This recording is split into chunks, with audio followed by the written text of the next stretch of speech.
আমরা হলিটিউন কলরবের মাধ্যমে আমরা যখন থেকে কাজ শুরু করেছি আমরা চেষ্টা করেছি মানুষকে কিভাবে মানুষের কাছে দোরগোড়া ইসলাম সঙ্গীতকে আরো কিভাবে পৌঁছে দেওয়া যায় সেই লক্ষ্যে কাজ শুরু করেছি। মানুষ এটা অ্যাপ্রিসিয়েট করছে এবং এটার একটা প্রমাণ সেটা হলো যে ভালো কাজ যদি করে, যে কেউ যদি করে ভালো করে ইসলামী গান নিয়ে, তাহলে তারও এরকম একটা মাইন্ডফুল অর্জন হবে। আসসালামু আলাইকুম সুপ্রিয় দর্শক, আপনারা দেখছেন আল হেরা জি টিভির সঙ্গে রয়েছে আমি হুসাইন মাহমুদ। আজকে আমাদের সাথেই রয়েছেন কলরবের নির্বাহী পরিচালক বদরুজ্জামান। কেমন আছেন? আলহামদুলিল্লাহ, ভালো আছি। ইসলামী সাংস্কৃতিক অঙ্গন কিংবা সারা পৃথিবীতে ইসলামিক ইউটিউব চ্যানেল যাদের রয়েছে তাদের মধ্যে আপনাদের যে মাইল ফলক আপনারা ছুঁয়েছেন সেটি হলো 10 মিলিয়ন যেটি সাবস্ক্রাইবার হয়েছে। এ ব্যাপারে এটি কীভাবে সম্ভব হয়েছে যে ইসলামের সারা পৃথিবীতে কেউ পারেনি ইসলামী অঙ্গন, আপনারা কীভাবে করলেন? মূলত হলো আপনি যে কোনো জিনিস যদি সুন্দরভাবে প্রেজেন্টেশন করতে পারেন, সেটা ইসলামী হোক বা অন্য কিছু হোক, এটা মানুষ নেয়। বাকি ইসলামের ব্যাপারে যেটা হয়, যদি ইসলাম কেন্দ্রিক হয় স্বাভাবিকভাবে এটা তো মানুষ আরও বেশি অ্যাপ্রিসিয়েট করবে।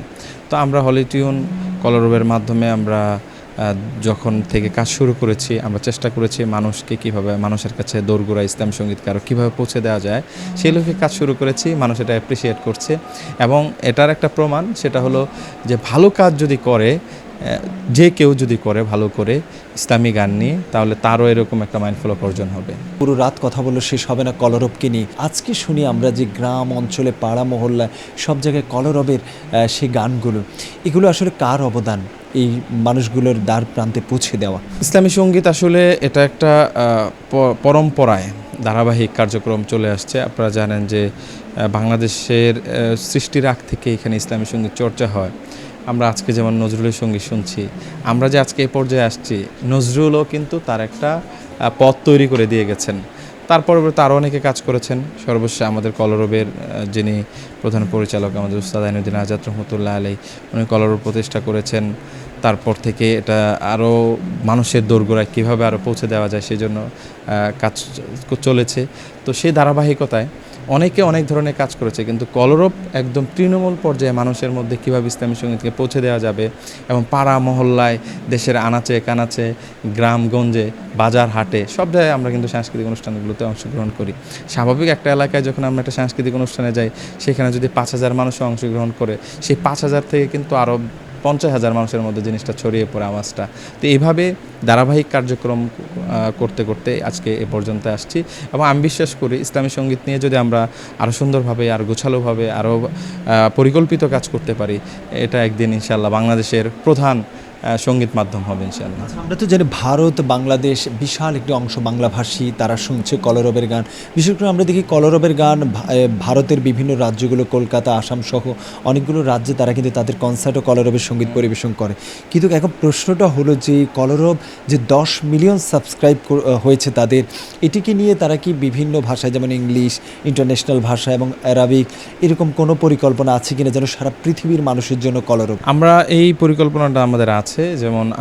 যেমন প্রাথমিকভাবে আমরা যেটা চিন্তা করতেছিলাম যে বাংলা ভাষাভাষী মানুষদেরকে নিয়ে প্রায় 32 কোটি বাংলা ভাষাভাষী মানুষ, বাংলাদেশ, ইন্ডিয়া সব কিছু মিলিয়ে আমাদের মূল অডিয়েন্স টার্গেট ছিল তারা। যেহেতু এইখানে আমাদের একটা ভালো একটা অবস্থান হয়েছে, ইনশাআল্লাহ পর্যায়ক্রমে আমরা অ্যারাবিকের অলরেডি আমাদের শিল্পীরা উর্দু নিয়ে কাজ করতেছে, আপনি জানেন। তারপরে অ্যারাবিক নাশিদও আমাদের অনেকগুলো আছে। তারপরে ইংলিশ ক্ষেত্রে আমরা পর্যায়ক্রমে এগুলো যাবো ইনশাআল্লাহ। এবং আপনারা হয়তো বা জানেন যে আমাদের কাছে লন্ডন থেকে, ইউকে থেকে একটা টিম যোগাযোগ করেছে যে আপনাদের নাশিদগুলো আমরা ইংলিশ ডাবিং করে সেটা আমরা বিশ্বজুড়ে ছড়িয়ে দিতে চাই। তো সে ব্যাপারে আমাদের অনেকগুলো আলোচনা চলতেছে। ইনশাআল্লাহ আমাদের ধারাবাহিক কার্যক্রম চলতে থাকবে। আচ্ছা, সর্বশেষ বিদায় মুহূর্তে আমরা জানবো জাগ্রত কবি মহিব খানকে নিয়ে। জাগ্রত কবি মহিব খানের অনেকগুলো সঙ্গীত আছে, যেমন অনেকেই বলছে যখন একজন ব্যক্তি জীবিত থাকে তখন তাকে আমরা মূল্যায়ন করতে জানি না। যেমন জাগ্রত কবি আল্লামা মহিব খান, তিনি তো অনেকে বলছে যে বাংলাদেশের সম্পদ তিনি। তো ওনার ব্যাপারে কোনো কিছু বলার আছে কিনা আপনার? মহিব ভাই শুধু কোনো গোষ্ঠীর না, আমাদের দেশের সম্পদ।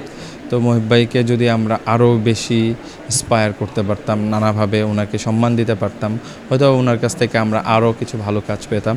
তবে এতটুকু আমি জানি যে ওনার যে প্রতিভা, উনি এই সময়ে আমরা যদি ওনাকে ওইভাবে সম্মান দিতে না পারি, তাহলে কিন্তু একদিন না একদিন ওনার সম্মান তৈরি হবে, এটা আমরা প্রত্যাশা রাখি। তবে আমি আমাদের প্রজন্ম যারা রয়েছেন তাদেরকে আহ্বান রাখতে চাই, মহিব ভাইকে আমাদের যত্ন করা উচিত এবং ওনাকে আমাদের সহযোগিতা করা উচিত।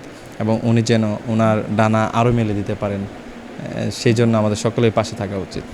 দর্শক, আপনারা দেখছেন আল হেরা জিটিভির সঙ্গে রয়েছে আমি হোসেন মাহমুদ। আজ এই পর্যন্ত, অন্য কোনো অনুষ্ঠানে আবারও যুক্ত হবো। সে পর্যন্ত ভালো থাকুন, সুস্থ থাকুন, আল্লাহ হাফেজ।